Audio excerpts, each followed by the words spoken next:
Il est 23h sur RTI 1. Bonsoir à tous. Élection présidentielle en France, Emmanuel Macron et Marine Le Pen se qualifient pour le second tour avec respectivement 27,6% et 23% des voix. Comme attendu, le candidat de la France insoumise, Jean-Luc Mélenchon, arrive en troisième position avec 22,2% des voix. Un mot de religion dans cette édition avec les fidèles chrétiens catholiques qui ont célébré ce dimanche la fête des Rameaux, une fête qui marque l'entrée de Jésus-Christ à Jérusalem et le début de la Semaine Sainte.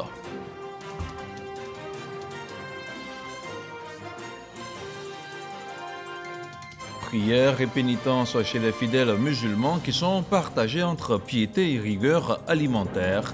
Pendant 30 jours, ces derniers devront s'abstenir de manger et de boire entre le lever et le coucher du soleil. Ils devront aussi multiplier les invocations pour se rapprocher d'Allah. Voilà pour les titres. Merci de regarder RTI 1. Ils vont rejouer le match de 2017.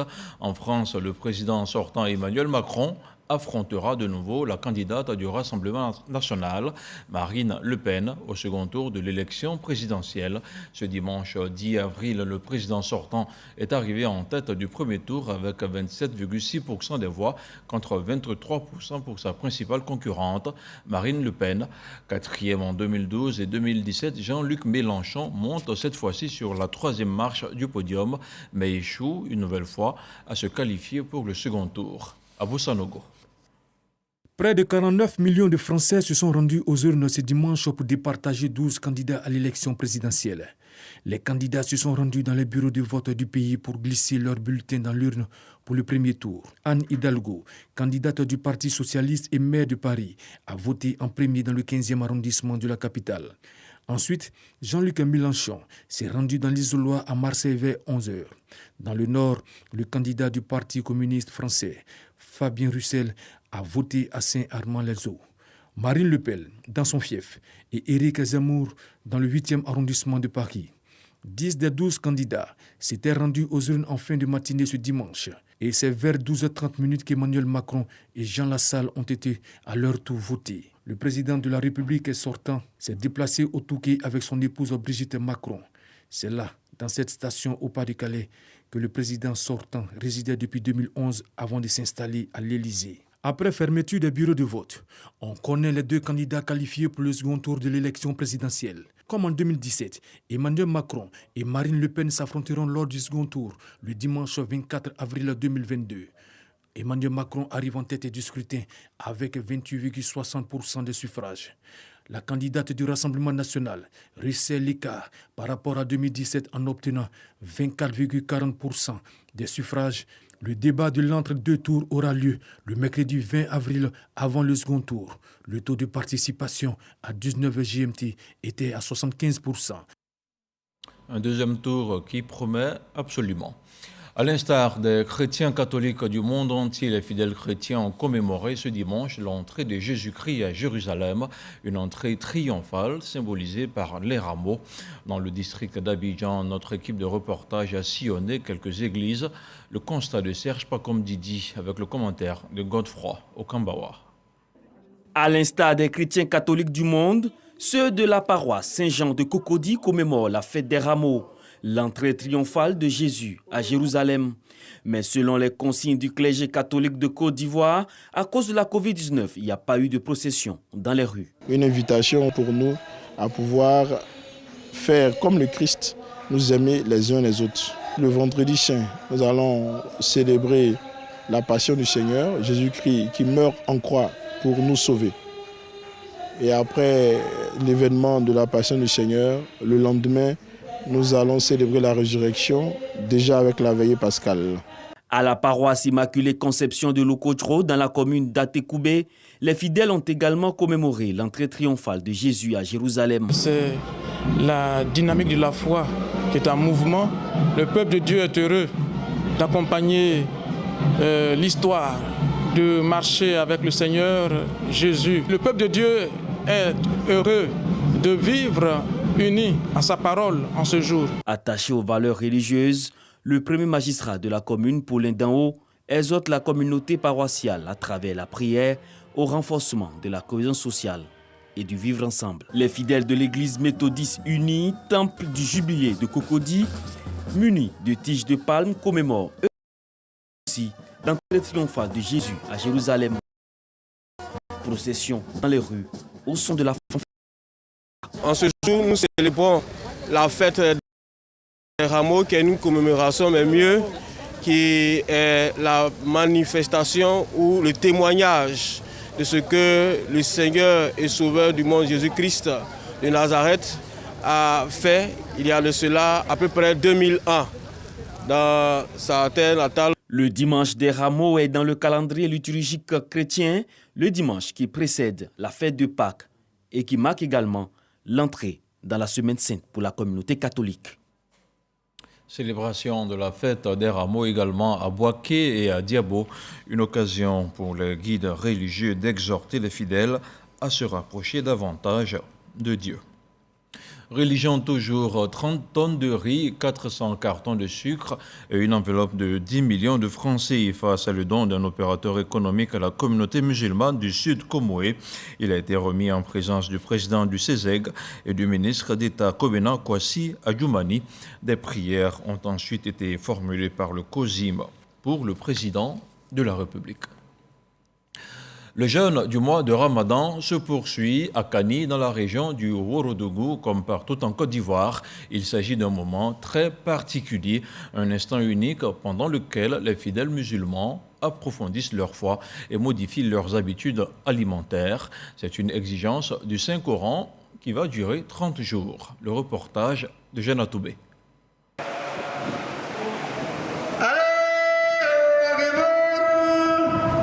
C'est l'heure de la prière d'après rupture de jeûne. À Kani, dans la région du Ourodougou, les fidèles musulmans se soumettent à ce rituel. Parmi eux, les membres de la famille Fofana au quartier Keïla. De retour de la mosquée, direction le domicile. Le doyen de la famille réunit autour de lui les autres membres. Ensemble, ils partagent les mets préparés pour le dernier repas du jour en cette période de jeûne. Nous sommes quittés à la mosquée. Nous sommes venus en famille déjà, voilà différents plats et devant toute la famille. Ça c'est la sauce, ça c'est placali, ça c'est bouilli de mie. Et voilà, ça c'est la frite. En tout acte que tu vas poser au cours de ce mois de jeûne, il faut faire des intentions. Toutes les prières, c'est avec des intentions. Si tu veux, tu peux faire chaque jour l'intention, mais il y a un hic qui est là. Tu peux oublier de faire l'intention. Le jour où tu oublies, ce jour-là, ton carême n'est pas valable. Donc autant faire l'intention des 30 jours dès le début. Dans toutes les habitations, c'est dans un esprit de famille et de convivialité que s'opère la rupture du jeûne, tout comme le partage du grand repas du soir en cette période de Ramadan. Un moment particulier pour la communauté musulmane dont les membres adaptent leurs habitudes alimentaires et modes de vie aux exigences que commande ce moment. Le rapport à la nourriture notamment, on choisit son menu avec précaution et on mange avec délicatesse dans un contexte où foisonnent des mets proposés hors domicile par des vendeurs et vendeuses pour qui la période de Ramadan est source d'opportunités commerciales. Occasion de bonnes affaires. Je vends poulet. Ça, c'est pas carême. Je vends lait, braise, tout ça là-bas. En tout cas, ça marche. Par la grâce de Dieu, on ne peut pas mentir. Ça marche très bien. Ça va un peu, ça marche un peu. Ça reste un peu, je m'en vais à la maison. Je vais aller couper carême. Entre actes de foi, pénitence, renforcement des liens familiaux et solidarité, les fidèles musulmans savent quelles attitudes et comportements adopter et dans quelles dispositions d'esprit ils se mettent en vue d'une meilleure observance du jeûne qui dure 30 jours. Avant l'entrée dans ce temps de jeûne, la communauté musulmane de Kani a bénéficié d'une journée de dépistage gratuit du diabète, de l'hypertension artérielle et du paludisme. Une action sociale menée par le CAGEC, comité d'appui à la gestion de Keïla, un quartier de la ville de Kani. Il y a des parents qui ne connaissent pas leur statut sur le plan médical. D'autres, normalement, n'ont pas le droit de jeûner, mais ils le font et après, ça engendre des maladies. Voilà pourquoi nous avons choisi vraiment la veille du mois de carême. On s'est rendu compte que beaucoup de ces patients-là, c'était des patients connus, soit hypertendus, soit diabétiques, mais qui ont arrêté le traitement à la longue et qui n'ont pas de suivi. Donc aujourd'hui, on a essayé de recenser ces personnes-là.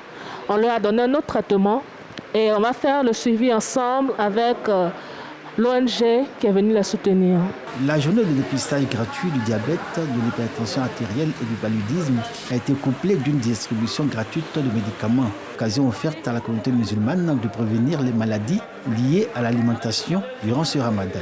Mais surtout invitation à observer les recommandations médicales et suivre les conseils des médecins afin de finir son temps de pénitence en pleine forme physique et profondément transformé au plan spirituel, enrichi des grâces d'Allah. Et voilà qui referme le chapitre consacré à la religion. On parle maintenant de développement avec la région du Tchologo qui identifie ses priorités. À Ouangolodogo, les forces vives de la localité se sont retrouvées autour du président du conseil régional. Une modification du budget qui passe de 2 milliards à un peu plus de 8 milliards de francs CFA dévoile ses ambitions. Un accent particulier sera mis sur les secteurs de l'éducation et de la santé. Plus de détails avec Kader Sogodogo. Le centre culturel Téné Birahima Ouattara de Ouangolodougou, l'endroit parfait pour cette rencontre entre les forces vives du Tchologo. Ici, l'on parle de développement. La deuxième session du conseil régional au titre de l'année 2022. Le point des projets en cours, les besoins dans les différents secteurs, les urgences, les conseillers autour du président de région. Le ministre d'État Téné Birahima Ouattara affiche clairement leur volonté de lutter contre la précarité sous toutes ses formes dans la région. Cette rencontre est également le cadre pour l'administration de prendre la parole et faire le point de la situation.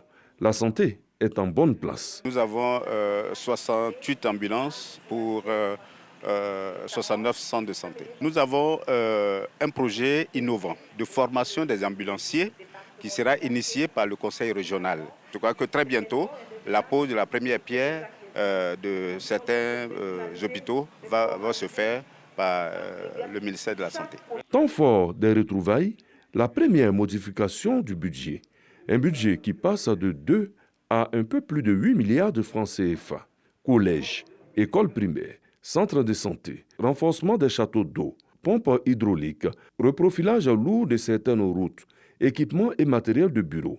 Téné Birahima Ouattara veut aller vite et bien. Le pilier de notre politique de développement repose essentiellement sur le triptyque planification, concertation, exécution, ce qui nous permet, en bout de chaîne, de répartir équitablement nos projets de développement dans les 3 départements de la région, à savoir Ferkessé-Dougou, Ouangolodougou et Kongo.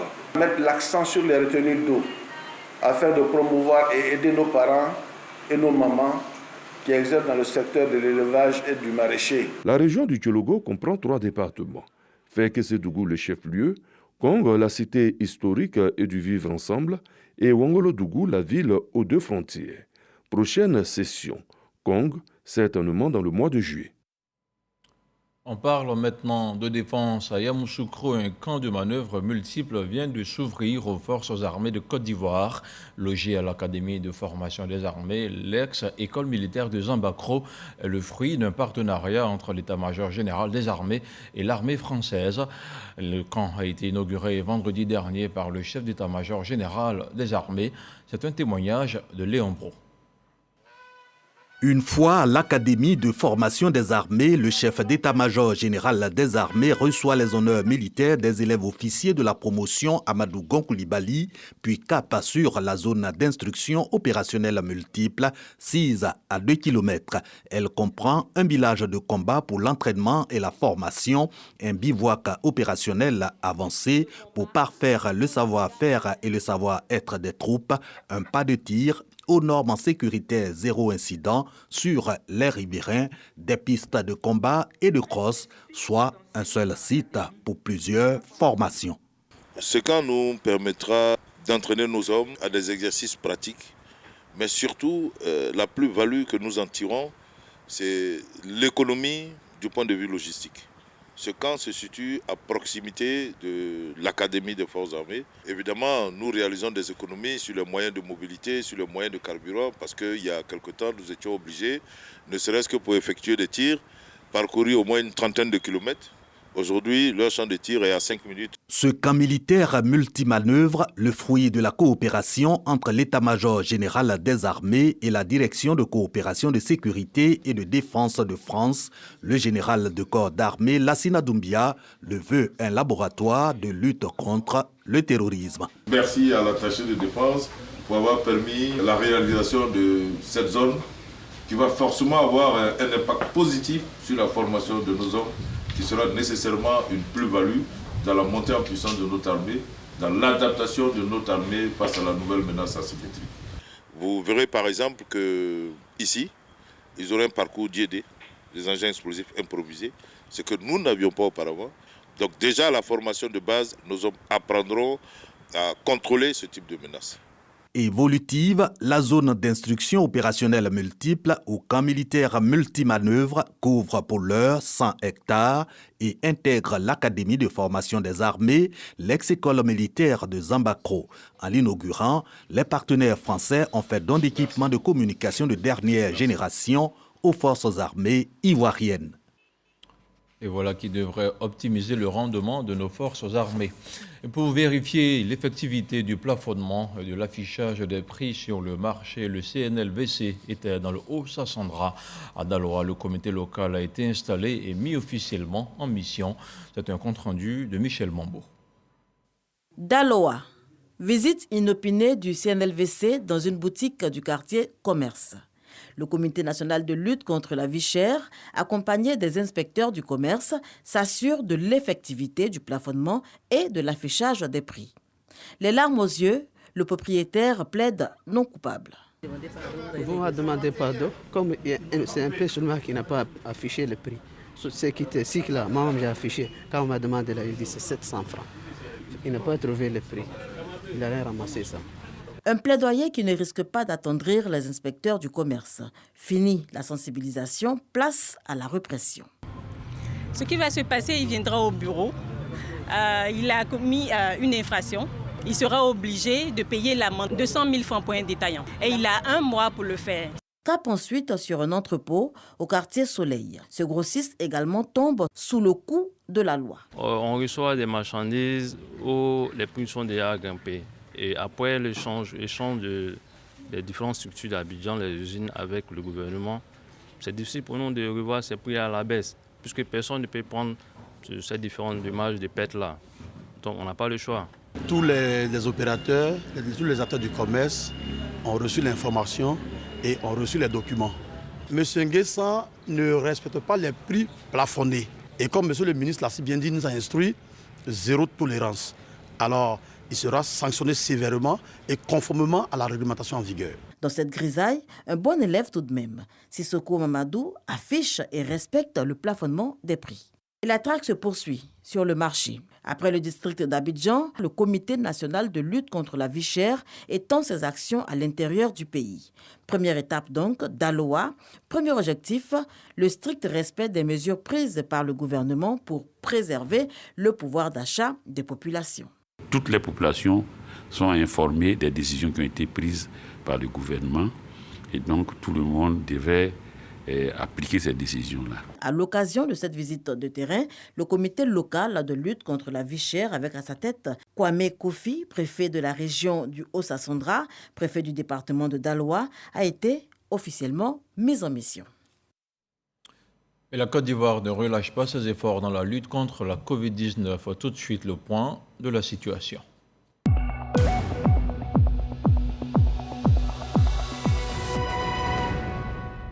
Le ministère de la Santé, de l'Hygiène publique et de la couverture maladie universelle a enregistré ce dimanche 10 avril 14 nouveaux cas de Covid-19 sur 1046 échantillons prélevés, soit 1,3% de cas positifs, 7 guéris et 0 décès.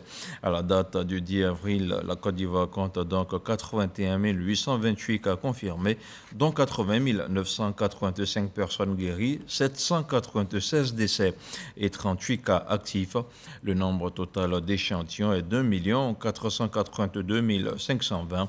Le 9 avril, 22 871 doses de vaccins ont été administrées, soit un total de 12 49 947 doses du 1er mars 2021 au 9 avril 2022. Le ministre de la Santé, de l'Hygiène publique et de la couverture maladie universelle invite toutes les personnes de plus de 12 ans à se faire vacciner dans les centres dédiés. Il rappelle que la vaccination contre la COVID-19 est gratuite et volontaire. Le président de l'ONG GATIC, le groupement des alphabétiseurs pour la technologie de l'information et de la communication, était ce dimanche l'invité de RTI 1. Avec Hamza Diaby, Emmanuel Krou-Nguessan a parlé de l'apprentissage par le numérique. On regarde un extrait de son passage. Aujourd'hui, il est plus facile. Les femmes que nous suivons ont un smartphone. La plupart ont un smartphone. Au lieu de permettre seulement qu'elles communiquent avec, on s'est dit, qu'est-ce qui peut bien se passer? Si elles ont un smartphone étant dans leur lieu de travail, elles peuvent toujours apprendre. C'est ce besoin-là réel qui nous a poussé à aller vers ces femmes-là. Au lieu que l'apprentissage vienne vers l'apprentissage en classe, aujourd'hui, l'apprentissage vient vers elles, donc pour leur lieu d'apprentissage. Nous ciblons toujours les marchés avec une bonne concentration de femmes d'un réseau qui est, comme on appelle les commerçantes, qui vendent surtout les produits vivriers. Donc aujourd'hui, nous commençons dans des marchés, mais au fur et à mesure, nous allons nous étendre. Donc, on a choisi déjà certains marchés depuis 2017, mais au fur et à mesure, nous nous étendons. Donc elles sont choisies en fonction du besoin. On fait des sensibilisations. Quand on voit qu'elles sont réceptives et qu'elles veulent vraiment apprendre, tout de suite, nous nous engageons vers elles. Nous avons près de 1500 femmes qui ont été alphabétisées. L'alphabétisation numérique est un accompagnement de l'alphabétisation traditionnelle. Les deux vont ensemble. Aujourd'hui, c'est l'alphabétisation traditionnelle qui nous a permis d'atteindre le niveau de l'alphabétisation numérique. Tout est numérisé en fonction de ce que nous faisons au niveau traditionnel. C'est ça un peu la différence. Une centaine d'habitations ravagées par les flammes. Nous sommes dans la commune d'Abobo. Le sinistre s'est déclaré dans le quartier d'Abobo-Baoulé. Les dégâts sont importants, mais il n'y a pas de perte en vie humaine. Godefroy, Okambawa. C'est la désolation cet après-midi de ce dimanche 10 avril dans le quartier Abobo-Baoulé, extension. Le feu a tout consumé sur son passage. Plus de 100 habitations détruites. Des familles ont tout perdu, comme le témoignent ces images.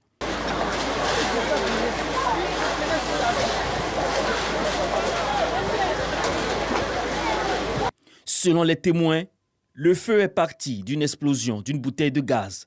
C'est gaz, c'est pas courant, c'est gaz. C'est l'autre côté là-bas, l'autre côté, avant que ça arrive ici. Je ne sais pas comment le feu a commencé, mais vraiment tout est brûlé, j'ai tout perdu. Les sapeurs-pompiers militaires appelés sur les lieux ont eu du mal à éteindre le feu à cause de l'accès difficile des lieux. Après 3 heures de lutte contre le feu, aidés par les riverains, les pompiers ont pu maîtriser la situation. Quand ils sont arrivés sur le lieu, c'était un violent feu de baraque. Plusieurs baraques étaient en feu. D'accord. Et bon, on a juste établi peut-être 2 petites lances pour pouvoir enrayer la propagation. Et jusqu'à au moins à 16h00, on a revu à bout de l'extinction du feu. C'est la seconde fois en une semaine que les populations de ce quartier ont été confrontées à un incendie. Autre chose à présent, la cérémonie du 7e jour du décès du doyen d'âge du Sénat, Lanciné Touré, s'est déroulée dimanche dernier à Daloa. Des bénédictions, des prières et des invocations ont été faites pour le repos de son âme. Une cérémonie d'hommage de l'institution est prévue pour le 13 avril 2022 à Yamoussoukro, Mahama Traoré.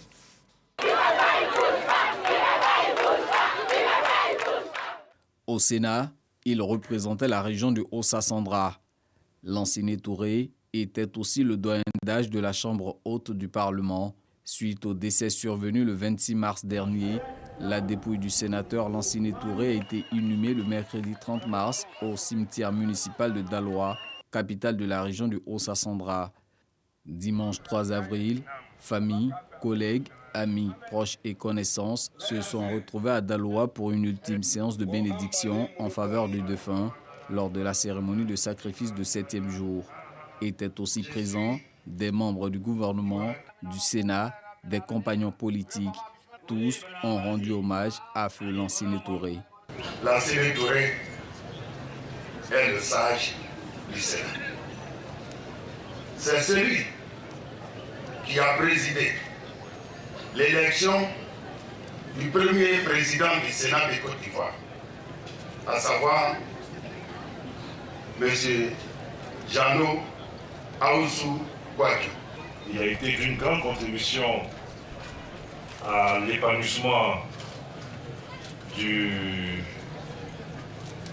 RHDP dans le Haut-Sassandra. Il était aussi l'ami du président Alassane Ouattara, qu'il appelait affectueusement Homo. Conformément à la tradition, le Sénat rendra un hommage à son défunt doyen d'âge le mercredi 13 avril prochain à Yamoussoukro. Toute la Côte d'Ivoire salue les actions de développement initiées par le chef de l'État. Dans le Lodjibois, par exemple, les populations de Guitry ont rendu un hommage au président de la République.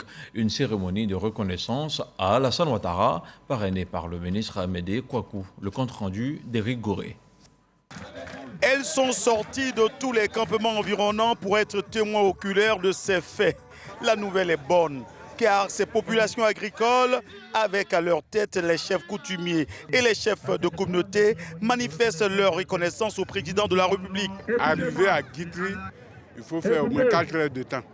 Mais aujourd'hui, c'est devenu 30 minutes seulement, vous êtes à Guitry. Il s'agit pour ces populations de donner de la voix suite à la transformation de leur cadre de vie et de leur quotidien, positivement impacté par les actions de développement du président Alassane Ouattara. Dans les années passées, nous ne savions pas ce que c'est le goudron. Quitter ici, aller à Divo, c'était la poussière. Mais vraiment, dans ces temps, on va à Divo comme on veut, on va à Abidjan comme on veut, tout propre. Nous, jeunes, nous sommes les plus concernés. C'est nous qui sommes les plus gros bénéficiaires. Donc il était vraiment important que nous rendions cet hommage-là afin de l'amener à faire plus.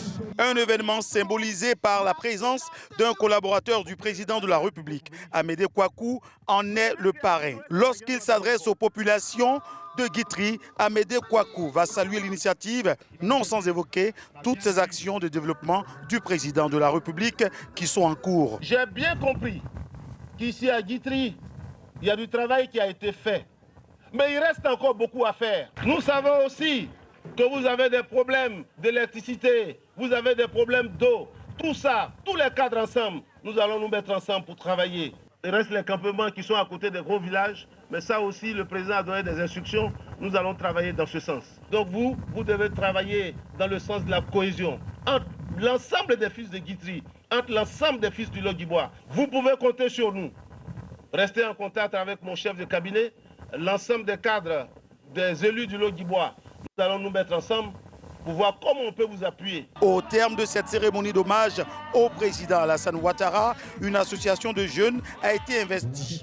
L'association des jeunes pour le développement de Guitry aura pour mission de promouvoir les actions du président Alassane Ouattara dans cette partie de la Côte d'Ivoire. Politique toujours, le chef central des Ouai résidents à Daloa a été investi. Le nouveau chef s'engage à œuvrer pour la promotion de la cohésion sociale et de vivre ensemble.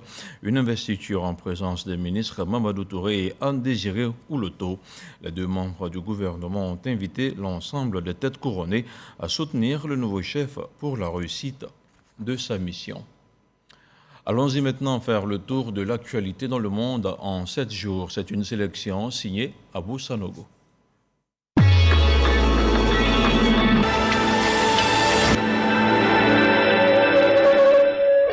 Paris s'inquiète de possibles exactions des militaires maliens accompagnés de mercenaires russes selon le ministère des Affaires étrangères, après que l'armée malienne a affirmé avoir tué 203 combattants de groupes armés terroristes lors d'une opération dans une zone sahélienne menée du 23 au 31 mars. Dans un communiqué, la France appelle à l'ouverture rapide d'enquêtes nationales et internationales pour établir les responsabilités de ces actes et traduire en justice leurs auteurs. Le président ukrainien Volodymyr Zelensky dénonce l'inaction des Nations Unies. Il demande à l'ONU d'exclure la Russie du Conseil de sécurité et réclame une réforme de l'organisme. Le tribunal militaire de Ouagadougou condamne l'ancien président du Burkina Faso, Blaise Compaoré, à une prison à perpétuité dans l'affaire sur le procès de Thomas Sankara. À côté, le commandant de sa garde, Hyacinthe Kafando, et le général Gilbert Djendiri, un des chefs de l'armée, eux aussi, écopent de la même peine. En République démocratique du Congo, une explosion a fait 6 morts à Goma, chef-lieu du Nord Kivu. L'incident a eu lieu dans un bistrot du camp militaire de la ville. Les circonstances de l'explosion sont encore incertaines. Alpha Condé est rentré à Conakry ce vendredi 8 avril à 18h45 heure locale. Il avait quitté la Guinée le 17 janvier dernier pour aller se faire soigner aux Émirats arabes unis. Ce séjour, qui devrait initialement durer 1 mois sous réserve d'avis médical contraire, avait été prolongé de plusieurs semaines. La junte au pouvoir assure que l'ancien chef d'État pourra rester en place en toute sécurité. La gifle infligée par Will Smith au comédien Chris Rock en plein gala des Oscars le 27 mars dernier lui vaudra un bannissement de 10 ans des cérémonies de l'Académie du cinéma et de tout autre événement de cette prestigieuse organisation. La sanction a été annoncée vendredi après une réunion du Conseil des gouverneurs de l'Académie américaine du cinéma destinée à discuter du sort de l'acteur. Le Premier ministre du Pakistan, Imran Khan, a été renversé samedi par une motion de censure votée à son encontre par l'Assemblée nationale à l'issue de plusieurs semaines de crise politique. Malgré 2 ajournements dans la journée, la manœuvre d'Imran Khan pour se maintenir au pouvoir au Pakistan a échoué. La motion a été approuvée par 174 des 342 députés. Aucun Premier ministre n'est allé au bout de son mandat au Pakistan depuis l'indépendance en 1947.